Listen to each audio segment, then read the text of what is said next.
Hello everybody, welcome to Pokemon Infinite Fusion. So last time we went through and solved our way all the way to the first gym area here in Violet City.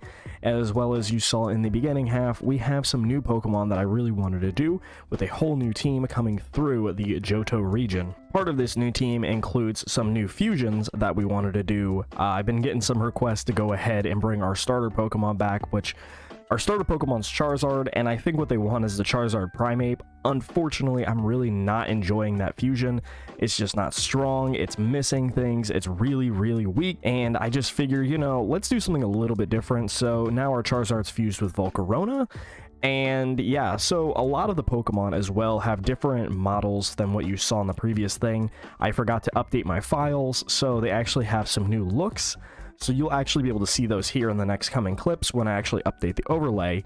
Until then, let's go into the first gym here with Falconer here in Violet City. Inside of the first gym, we get to talk to this old guy standing here, and he gives us some more fresh water, and we're going to go on in. A strong wind is blowing. I don't know what that means, but we're going to find out here soon enough. So the first trainer here is a Misro. That's kind of cool. It's a Mischievous Fearow.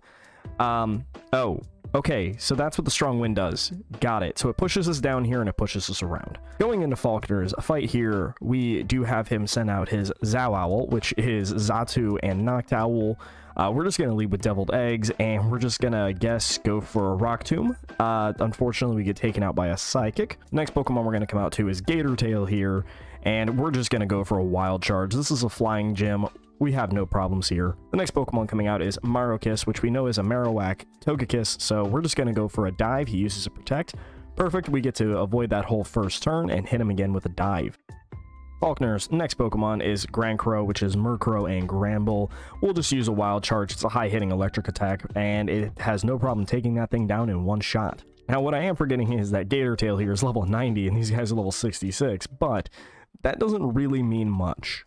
So Skardoom comes out. We're going to use Dive, knowing that he's part water, and unfortunately he lives just barely because of Sturdy, which is fine. We won't waste any of our PP. We'll go for a Slash. And Falconer is going to use a couple of full restores, so we're just going to go for another Dive, followed by another Slash to finish him off. The Flamethrower comes out, and it's going to do a laughable amount of damage, and we're just going to take Skardoom down.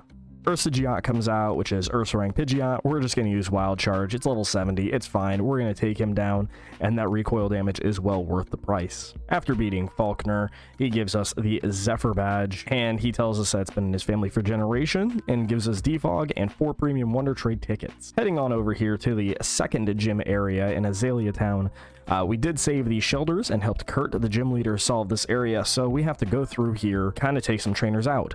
This guy says he's going to give us a tip if we win. So this is Strudel, our new Charizard fusion, and yeah, I know it doesn't look like Charizard, but it does still have Charizard. It's Charizard Volcarona, and you know, I wanted to use a different type of Charizard. The hint that he gives us is touch the webs and a specific order, and they'll open up. So we go around 1, 2, 3, click on this web, and it opens up. So we kind of get the idea here.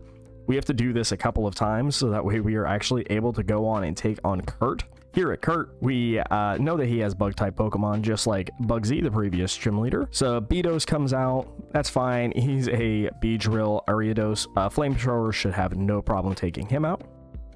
The next Pokemon is 4-star, which is Cloyster and Fortress, but a Flamethrower is still going to take him down, no problem. Yandra comes out, which is Yanmega and Kingdra. These Kingdra fusions are very scary, so we use a Flamethrower. We missed the second one, so I decided to try and Quiver Dance to get some speed and everything. The Dragon Pulse does a great chunk of damage, and after this Quiver Dance, we're going to use Fly to go up in the air, and that does not do enough, and the U-turn will take us out. Slowzar comes out, so I don't know what we're going to do here.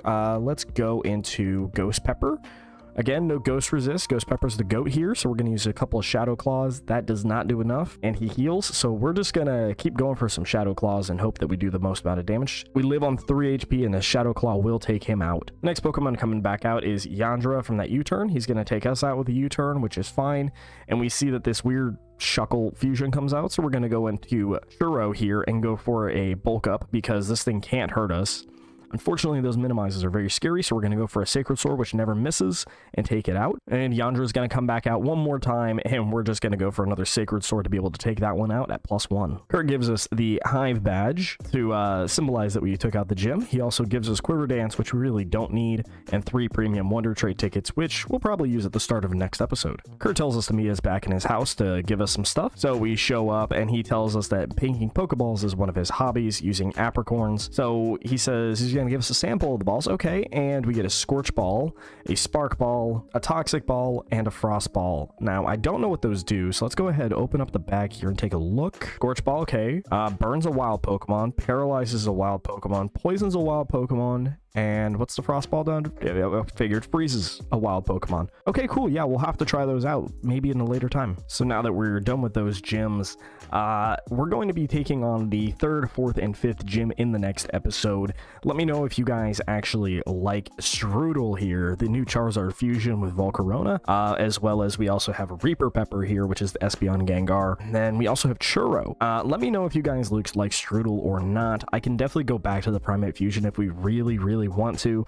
Again, it's just very weak, and the consequences that come from that is if we go ahead and fuse Charizard back with the Primeape, we actually have to get rid of Churro here because we don't need another fighting type on our team, and we would have to swap Aegislash with something else instead of Machamp, and then we would possibly need a steel type. Also, let me know if you guys prefer Ghost Pepper or Reaper Pepper. We can swap them out of here and get rid of one of these Ghost Pokemon on the team and possibly go for another one of these fusions. I'm going to go ahead and swap back and forth between my boxes. You let me know what you want me to fuse with whatever you want me to fuse, and we'll give a look at these fusions as we go through the next episode and the next couple episodes. So this is box number 1. Go ahead, pause the video and take a look and see if there's anything here that you like. And right over here is box number 2. Keep in mind we can fuse 2 Snorlaxes and 2 Laprases. I don't know what the results are, but yeah, we got those, so we can definitely do that at some point. So we're going to end the episode here right in front of Whitney's gym with the Devious Miltank. I don't know how we're going to take this on, especially if you guys decide to go with the Primate fusion, because I feel like Churro is going to be like super important here. Make sure you like the video if you like the video, subscribe to the channel if you like the channel, hit the notification bell so you get notifications when my videos go live, as well as I like to post them in the communities and on all the social medias. Go follow all the social medias just so in case you don't press the notification bell or hit the subscribe button here, you still know when the videos are coming live. And make sure you share this video with any friends, family, or anyone you know, as well as going over to the r/PokeTuber videos and posting your own content, or even checking out my content there. Until then, I'll see you guys next time.